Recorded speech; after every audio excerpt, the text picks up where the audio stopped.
আমরা ইতিহাসে যেটা স্টার্ট করেছিলাম কি বিভিন্ন যুগ নিয়ে পড়ছিলাম, তো কি না, তো প্যালিওলিথিক যুগ, মেসোলিথিক যুগ, তারপরে কি নিওলিথিক যুগ। তো আমরা প্যালিওলিথিক সম্পর্কে ডিটেলসে আলোচনা করেছি, মেসোলিথিক সম্পর্কেও আমরা ডিটেলস আলোচনা করেছি। আজকের বিষয় হচ্ছে নিওলিথিক যুগ। ঠিক আছে, প্রথমে বলে রাখি যে এই যে নিওলিথিক যে যুগটা, সেই যুগটা কিভাবে, মানে কত সময় থেকে কত সময় পর্যন্ত এই যুগটাকে বলা হয়। দেখো, এই যে নব্য প্রস্তর যুগ, কি বলা হয়? নব্য প্রস্তর যুগ, তাই তো? ইংলিশে কি বলা হয়? Neolithic age. তাই নব্য প্রস্তর যুগ এর সময়কাল হচ্ছে 7000 থেকে 1000 খ্রিস্টপূর্বাব্দ, মানে বিসি। ওকে, তাহলে এই যে নিওলিথিক, এই নব্য মানে কি? এই যে নিউ, তাই তো, প্রস্তর, এইটাকে কি বলা হয়? লিথিক। এই যে লিথিক, এটা হচ্ছে প্রস্তর যুগ, মানে প্রস্তর। তাহলে নিওলিথিক এজ, তাহলে কি হলো? নব্য প্রস্তর যুগ। সময়কাল কত? 7000 খ্রিস্টপূর্বাব্দ থেকে 1000 খ্রিস্টপূর্বাব্দ।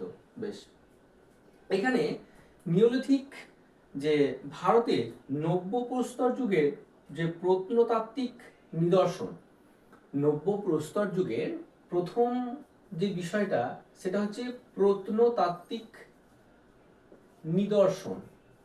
কি বললাম? প্রত্নতাত্ত্বিক নিদর্শন। কোন যুগের? এই যুগের। তাহলে কি ছিল?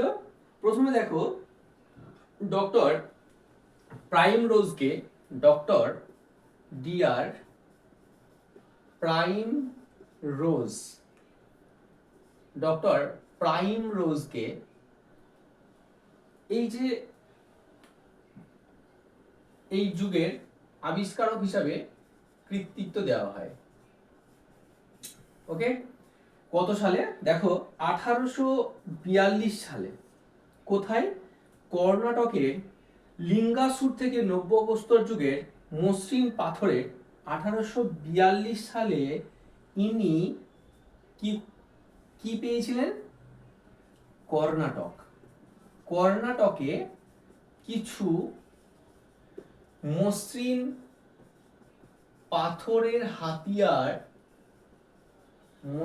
পাথরের হাতিয়ার পেয়েছিলেন। তখন তার মনের মধ্যে একটা কি হয়? প্রশ্ন জাগে যে এই মসৃণটা কেন এলো। তখন তিনি বুঝতে পারলেন তাহলে হয়তো এটা কোনো নতুন যুগের সূচনা। এবার এই মসৃণ পাথরের হাতিয়ারের সঙ্গে সঙ্গে তিনি তীরের ফলাও পেয়েছিলেন। তীরের ফলাও কিন্তু আবিষ্কার করেছিলেন। ঠিক আছে, এছাড়াও এলাহাবাদ জেলায় অবস্থিত টন্স নদী উপত্যকা, মনে রাখবে, কি নদী উপত্যকা? টন্স নদী উপত্যকা। এই যে টন্স নদী উপত্যকা, এই উপত্যকাটা কোথায় অবস্থিত? এলাহাবাদে। এই এলাহাবাদে এই টন্স নদী উপত্যকায় কিছু নিদর্শন পাওয়া গেছিল, আর কর্ণাটকে কিছু নিদর্শন পাওয়া গেছিল। এই নিদর্শনের উপর ভিত্তি করে কি এই যুগটার নাম দেওয়া হয়েছিল? কি না তো? নব্য প্রস্তর যুগ। ঠিক আছে, তাহলে এখানে এই যে টন্স নদী উপত্যকা এলাহাবাদে কিছু সরঞ্জাম পাওয়া গেছিল। সরঞ্জাম মানে সেই সময় যারা ওরা ব্যবহার করত। ঠিক আছে, সেই সময় যেসব মানুষ বাস করত তারা ব্যবহার করত, সেই সরঞ্জামগুলো পাওয়া গেছিল। পরবর্তীকালে এই সময় মানে গর্ডন চাইল্ড 1892 থেকে 1957 খ্রিস্টাব্দের মধ্যে কি ভি গর্ডন চাইল্ড কি না তো, ইনি তার ম্যান মেক্স হিমসেলফ। তার এই জর্ডান চাইল্ডসের বইটার নাম কি ছিল? Man make himself. এই যে বই, এই বইটাতে তিনি অনেক কিছু নিদর্শন দিয়েছিলেন। কিসের নিদর্শন?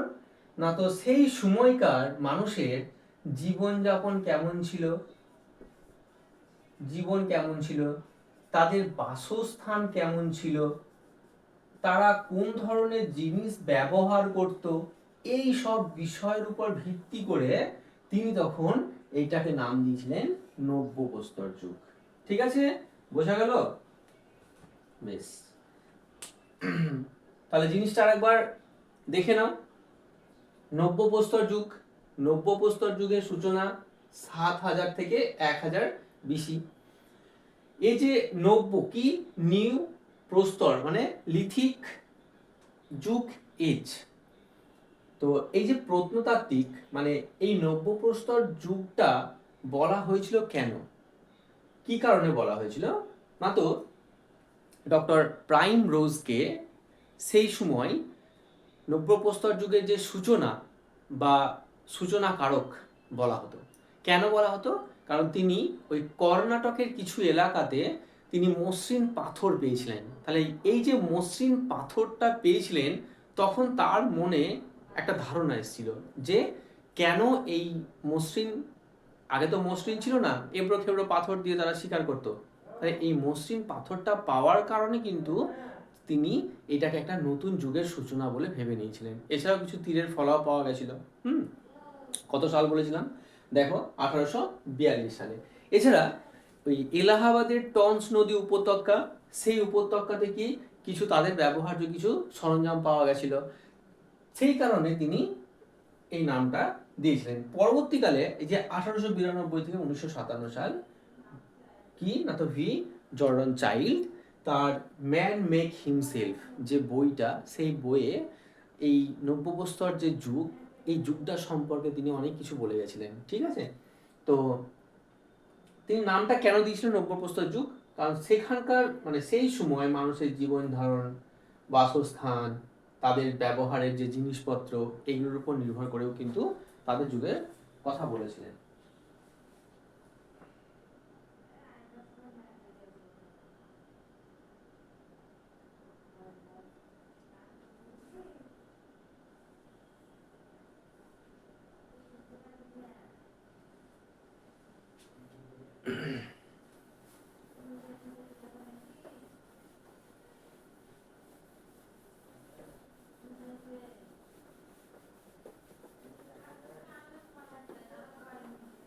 বেশ, তারপর দেখো নেক্সট, দেখো জীবন, হিউম্যান লাইফ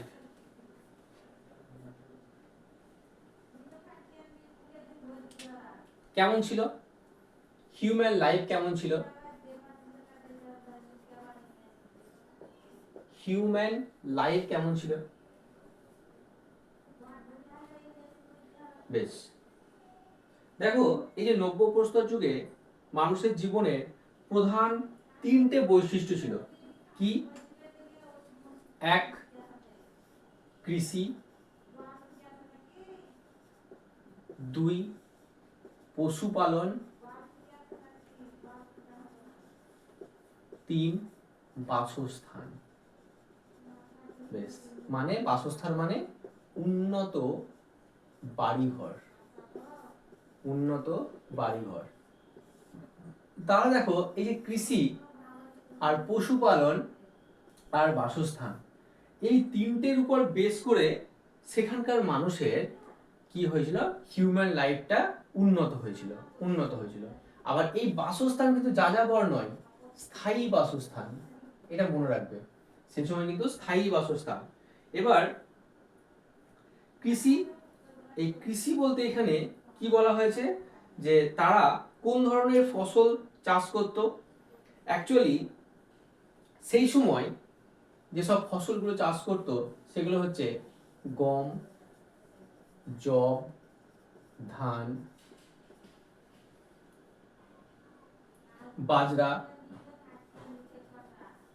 বাজরা ও বিভিন্ন শাকসবজি, বিভিন্ন শাকসবজি। বেশ, তাহলে গম, যব, ধান, বাজরা এবং বিভিন্ন শাকসবজি এই সময় কিন্তু তারা চাষ করত। বেশ, কিন্তু এই গম আর যব এই দুটো আগে থেকেই এসছে। কিছু কিছু প্রমাণ পাওয়া যায় যে গম আর যব প্রথম থেকে কিন্তু চাষবাস হতো। পরবর্তীকালে তারা কি করলো না, তো সেই সময় একটা জিনিস মনে রাখবে যে সেই সময় একটা সভ্যতা বিকাশ হয়েছিল। মানে এই সময় থেকে, এই নিওলিথিক এজ থেকে কিন্তু সভ্যতার যে বিকাশটা, সেই বিকাশটা হতে শুরু করেছিল। কি সভ্যতা? মেহেরগড় সভ্যতা। ঠিক আছে, এই যে মেহেরগড় সভ্যতা, সেই সময় যে সভ্যতার বিকাশটা হয়েছিল, কেন হয়েছিল তার কারণ হচ্ছে এটাই যে মানুষের যে ধারণা, ধ্যান ধারণা, তার মানে অনেকটাই উন্নত হয়েছিল। এই উন্নত ধ্যান ধারণা হওয়ার কারণে তারা কিন্তু এই জঙ্গলকে বিভিন্নভাবে পরিষ্কার করে তাদের যে চাষবাস করার যে মানে ইচ্ছেটা, সেই ইচ্ছেটা কিন্তু জাগ্রত হয়েছিল যে কি গম আর যব যদি চাষ হয়ে থাকে তাহলে বাকিগুলো কেন হবে না, এই ধরনের একটা ধারণা তাদের মধ্যে এসেছিল। সেই কারণে তারা কিন্তু এই ধান, বাজরা এবং কিছু শাকসবজি এগুলো মানে উৎপাদন করার চেষ্টা করেছিল। এটা বলতে পারে যে খুব ভালো যে উৎপাদন হতো তা নয়, কিন্তু চেষ্টা করেছিল। আর এই চেষ্টার কারণে কি হয়, তাদের মধ্যে একটা, এগুলো যে উৎপাদন হচ্ছিল এগুলো কিন্তু বিক্রি হতো না কোথাও। ঠিক আছে, এগুলো কি হতো, একটা বিনিময় প্রথা কাজ করতো। ধরো কেউ ধান উৎপাদন করলো, কেউ শাকসবজি উৎপাদন করেছে, তাহলে কি করতো, শাকসবজি নিত, ধান দিত। আবার ধরো কেউ গম গম উৎপাদন করছে, কেউ হয়তো বাজরা উৎপাদন করছে, কি করতো, বাজরা একে দিত, গম একে দিত। মানে এই একটা বিনিময় প্রথা শুরু হয়েছিল, কিন্তু বিক্রি প্রথা শুরু হয়নি কিন্তু। হ্যাঁ, বিনিময় প্রথার মাধ্যমে তারা কিন্তু সবকিছু করতো। তো যে কারণে কিন্তু উৎপাদনের যে বিষয়টা, যে ইচ্ছেটা আরো বেশি করে তাদের মধ্যে জাগ্রত হয়েছিল। ঠিক আছে, এবার এই যে মেহেরগড় যে সভ্যতা, সেই সভ্যতাতে কি হয়েছিল এখনো প্রমাণ পাওয়া যায়। কোথায় পাওয়া যায় না, তো বালুচিস্তান প্রদেশ। মেহেরগড় যে সভ্যতা, এই সভ্যতা যে বিকাশ হয়েছিল, কি সভ্যতা বললাম, মেহেরগড় সভ্যতা। কোথায় না, তো বালুচিস্তান প্রদেশ, বালুচিস্তান প্রদেশ। এটা কোথায় অবস্থিত? এটা হচ্ছে পাকিস্তানে অবস্থিত, এটা পাকিস্তানে অবস্থিত। এবার এবার এই যে ধান চাষ, গম চাষ, এই বিষয়টা আরো প্রমাণ পাওয়া যায় কি, এলাহাবাদ জেলা, এলাহাবাদ এলাহাবাদ জেলা কোথায়, উত্তরপ্রদেশ, উত্তরপ্রদেশ, উত্তরপ্রদেশের এই এলাহাবাদ জেলায় কিন্তু কিছুটা এই প্রমাণ পাওয়া যায়। ওকে, বেশ, দেখো এবার দেখো নেক্সট কি, তাহলে কি বললাম, কৃষিকাজ বললাম। 2 নম্বর দেখো পশুপালন। বেশ, তাহলে পশুপালনের মধ্যে কি কি ছিল মনে রাখবে, কুকুর, 2 নম্বর হচ্ছে ভেড়া, 3 নম্বর হচ্ছে ছাগল, 4 নম্বর হচ্ছে ঘোড়া। ঠিক আছে, বেশ, এবার এই সময় কিন্তু এই যে কুকুর, ভেড়া, ছাগল এবং ঘোড়া, এই পশুগুলো কিন্তু পালিত হতো। এখানে বিশেষ করে ভেড়া এবং ছাগল, এই দুটোকে এরা পোষ মানাতে লেগেছিল। তাহলে যদি বলা হয় যে সব থেকে মানে পোষ মানানোর চেষ্টা কোন দুটো পশুকে করা হয়েছিল, পোষ মানানোর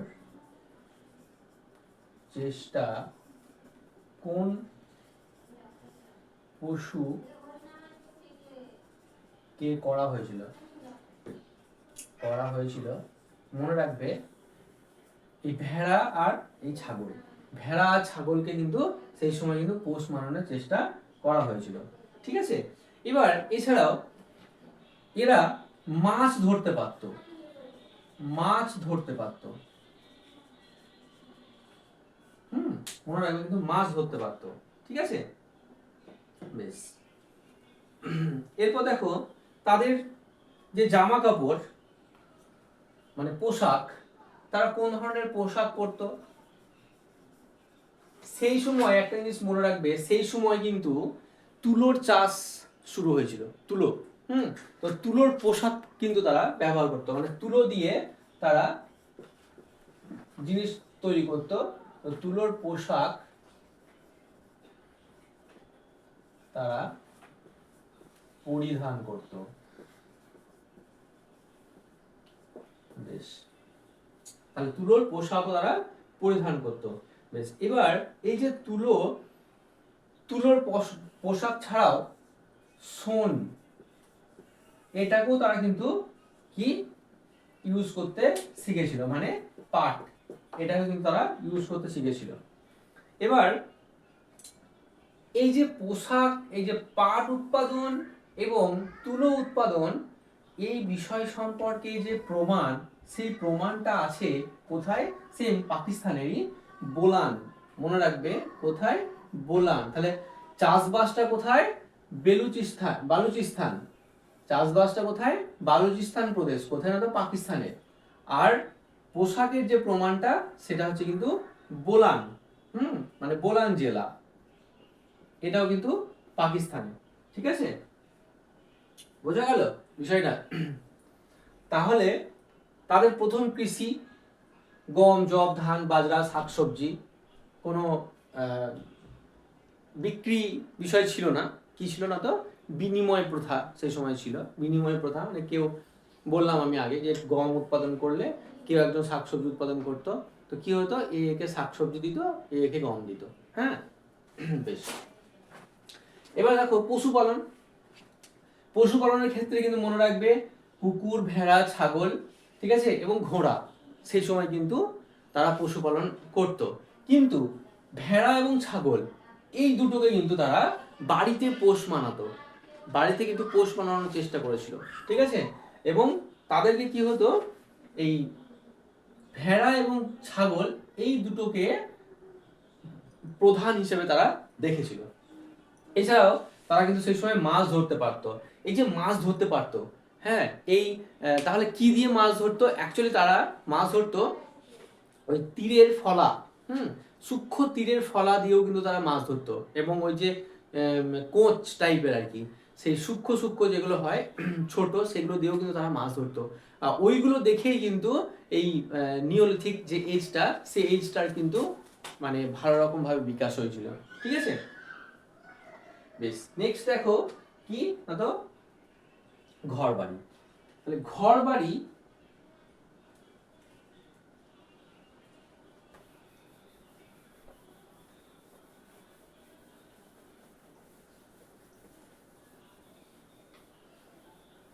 বেশ, তাহলে নব্য প্রস্তর যুগে যে ঘর বাড়িগুলো পাওয়া গেছিল সেগুলো কিন্তু কি দিয়ে তৈরি ছিল? বাঁশ আর কাদা মাটি, বাঁশ আর কাদা মাটি দিয়ে তৈরি ছিল।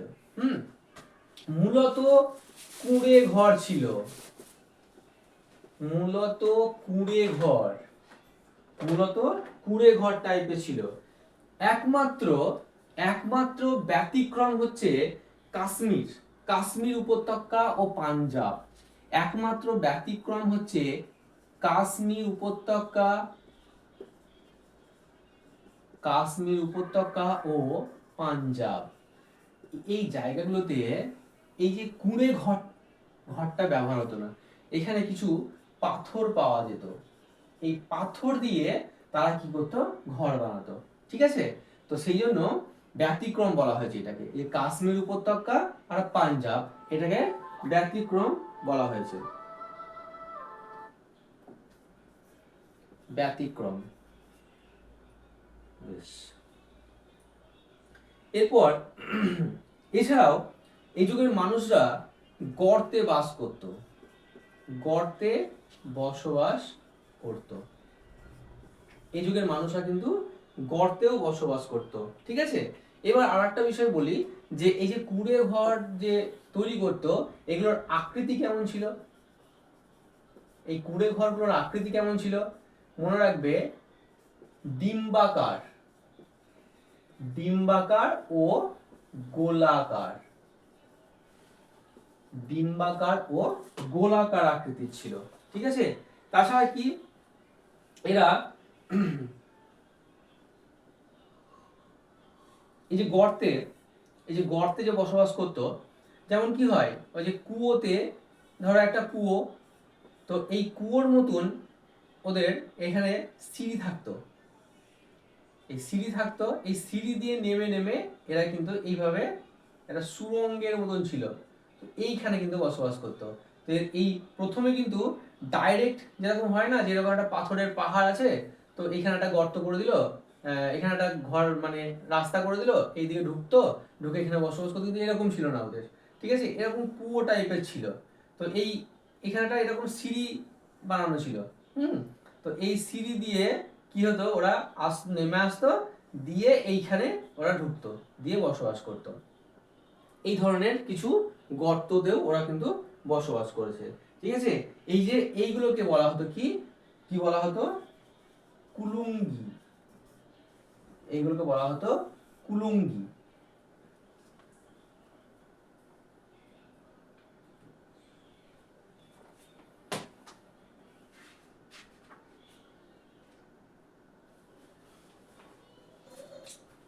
এবার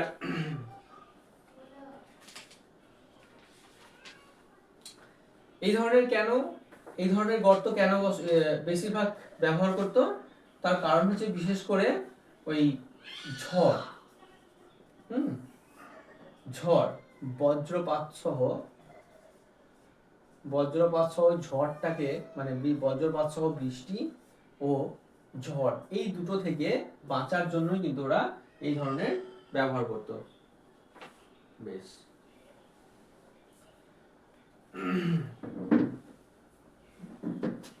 বেশ, তাহলে এই যে ওরা যে গর্তে বসবাস করত, তার যে প্রমাণ পাওয়া গেছে, তো সেই প্রমাণটা কোথায় পাওয়া গেছে? মূলত কিন্তু মনে রাখবে, কাশ্মীরে কিন্তু এই প্রমাণটা পাওয়া গেছে। ঠিক আছে, তাহলে কাশ্মীরের সরাইখোলা, ঠিক আছে, মানে কাশ্মীর থেকে একটু গিয়ে পাকিস্তান প্রদেশ পড়ছে, কাশ্মীর থেকে একটু গিয়ে যে পাকিস্তান প্রদেশ পড়ছে, সেখানে কি সরাইখোলা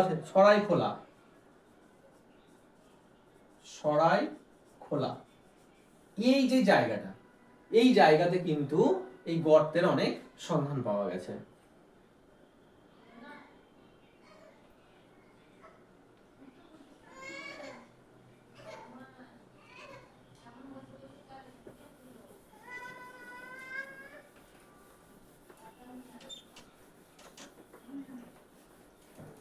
বেশ, তারপরে দেখো কিছু মাটির পাত্র, মানে মৃৎ পাত্র। বেশ, এই নব্য প্রস্তর যুগে কি হয়েছিল, কুমোরের যে চাকা, সেই চাকাটা আবিষ্কার হয়েছিল, যার ফলে বিভিন্ন মাটির পাত্র তৈরি করতে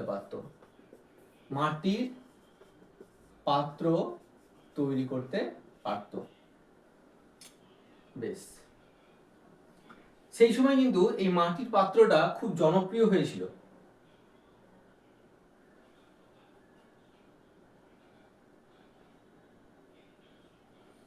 এবার এই যে মাটির পাত্র, এগুলো ছিল কিন্তু মসৃণ প্রকৃতির,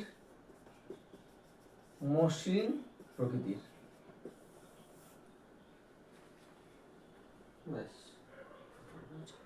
ঠিক আছে। তো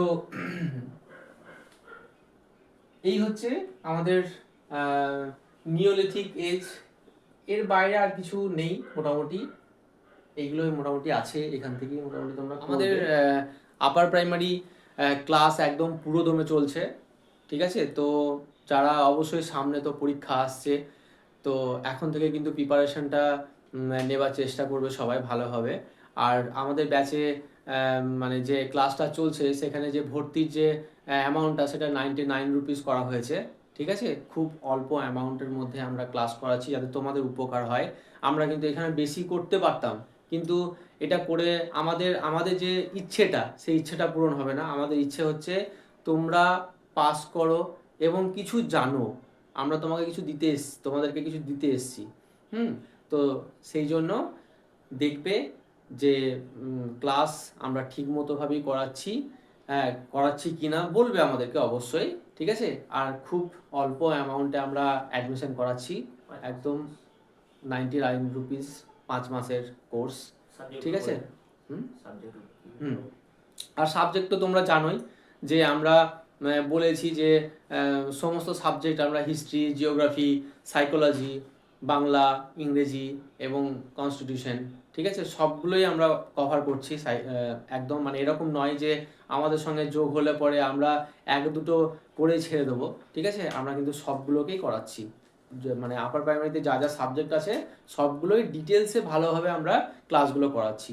তো দেখবে তোমরা উপকৃত হবে, একদম অবশ্যই 100% উপকৃত হবে। একটা কথা বলি যে আমাদের যে ডেসক্রিপশন লিঙ্ক দেওয়া আছে দেখবে নিচে, সেই লিঙ্কের সঙ্গে টাচ করলে সেখানে আমাদের হোয়াটসঅ্যাপ যে গ্রুপ আছে সেই হোয়াটসঅ্যাপ গ্রুপে তোমরা অ্যাড হতে পারবে, এবং হোয়াটসঅ্যাপ গ্রুপে অ্যাড হলেই তোমরা অনেক কিছু পিডিএফও পেয়ে যাবে সেখান থেকে, এবং সেখানে তোমরা দেখতেও পারবে যে কোন কোন ক্লাসগুলো আমাদের হয়েছে মোটামুটি, ঠিক আছে, এবং আমরা কিভাবে ক্লাস করাই না করাই সেগুলো, এবং ফ্রি লাইভ ক্লাসও কিছু কিছু তোমরা পেয়ে যাবে। তোমরা অবশ্যই অ্যাড হও, ঠিক আছে, এবং দেখো, অবশ্যই উপকৃত হবে। Bengal school service upper primary পরীক্ষার প্রস্তুতি নিচ্ছেন? তাহলে আপনার জন্য শুরু হতে চলেছে smart English first English mission success batch 2026।